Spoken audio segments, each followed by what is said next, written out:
নমস্কার, মধুমিতা হোম কিচেনের আরেকটি নতুন পর্বে আপনাদের সবাইকে স্বাগত। আজ কালী পুজো আর দেওয়ালি স্পেশাল একটা সন্দেশের রেসিপি আমি শেয়ার করব। ঘরে থাকা অল্প কিছু উপকরণ দিয়েই খুব সহজেই এই সন্দেশটা বানিয়ে নিতে পারেন। এই সন্দেশটি দেখতেও যেমন সুন্দর, খেতেও সেরকম চমৎকার। চলুন তাহলে শুরু করা যাক আজকের রেসিপি। এর জন্য আমি একটি কড়াইতে দুধ বসিয়ে দিয়েছি। কম আঁচে কিছুক্ষণ দুধটা ফুটিয়ে নিয়ে এর মধ্যে অ্যাড করে দিলাম 3 টেবিল চামচ মতো চিনি। চিনিটা আপনারা নিজেদের পছন্দ মতো বাড়িয়ে বা কমিয়ে নিতে পারেন।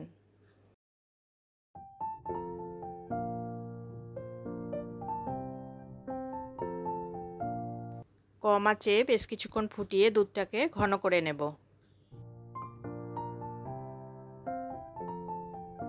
দুধ ঘন হয়ে যখন এরকম ক্ষীরের মতো হয়ে আসবে তখন অর্ধেকটা পরিমাণ ক্ষীর তুলে রাখব।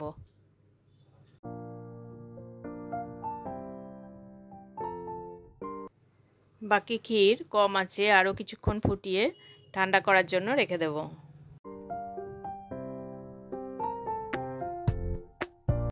অন্য একটি কড়াই গ্যাসে বসিয়ে 1 টেবিল চামচ ঘি দিয়ে দিলাম। ঘি গরম হলে হাফ কাপ সুজি দিয়ে দিলাম। কম আঁচে সুজিটাকে হালকা লাল করে ভেজে নেব। সুজি খুব বেশি কড়া করে ভাজা যাবে না, তাহলে সন্দেশটা শুকনো শুকনো হয়ে যাবে। এবার আগে থেকে ফুটিয়ে ঠান্ডা করে রাখা দুধ অ্যাড করে দেব। দুধটা ধীরে ধীরে মেশাতে হবে, অন্যদিকে স্পুনের সাহায্যে নাড়াতে থাকতে হবে যাতে কোনো লাম্পস না হয়ে যায়।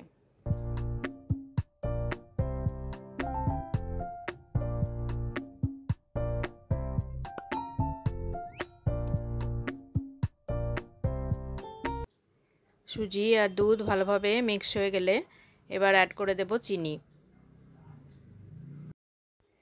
চিনি সুজির সাথে খুব ভালো করে মিশিয়ে নিয়ে যখন সুজিটা ঘন হয়ে আসবে তখন গ্যাস বন্ধ করে দেব।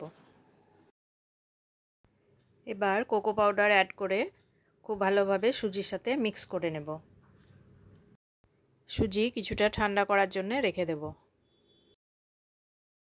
মাওয়া ঠান্ডা হয়ে গেছে, এর থেকে অল্প অল্প করে নিয়ে সলতের আকারে বানিয়ে নেব। মাওয়াটা তৈরি করার সময় খেয়াল রাখবেন যাতে বেশি নরম হয়ে না থাকে, তাহলে এভাবে শেপ দেওয়াটা একটু অসুবিধা হয়ে যায়।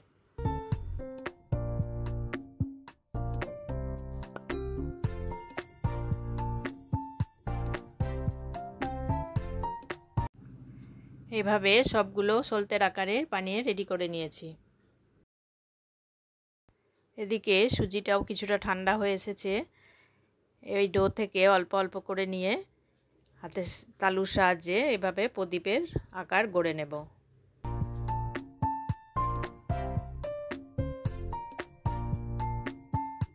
প্রদীপগুলো শেপ দেওয়ার সময় খেয়াল রাখবেন যেন ভেতরের অংশটা একটু ডিপ থাকে।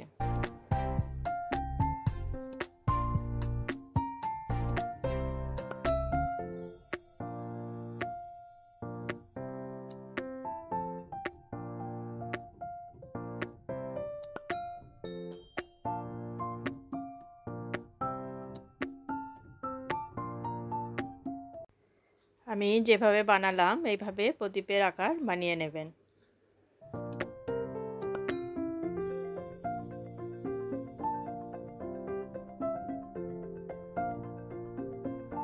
একইভাবে সমস্ত প্রদীপগুলো বানিয়ে নেব।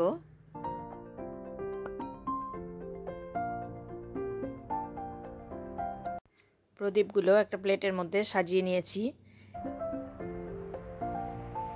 যেভাবে প্রদীপে আমরা তেল দিই, এখানে তেলের বদলে ক্ষীর দিয়ে দেব।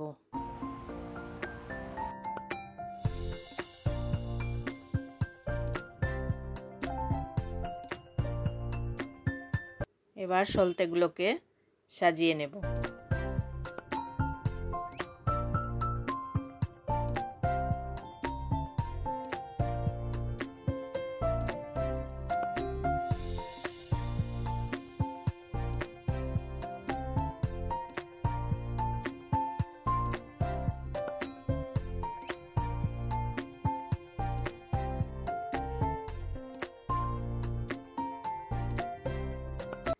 প্রদীপ জ্বললে যেরকম আগুনের শিখা থাকে সেই রকমই ডেকোরেশনের জন্য আমন্ড দিয়ে এগুলোকে সাজিয়ে নিয়েছি।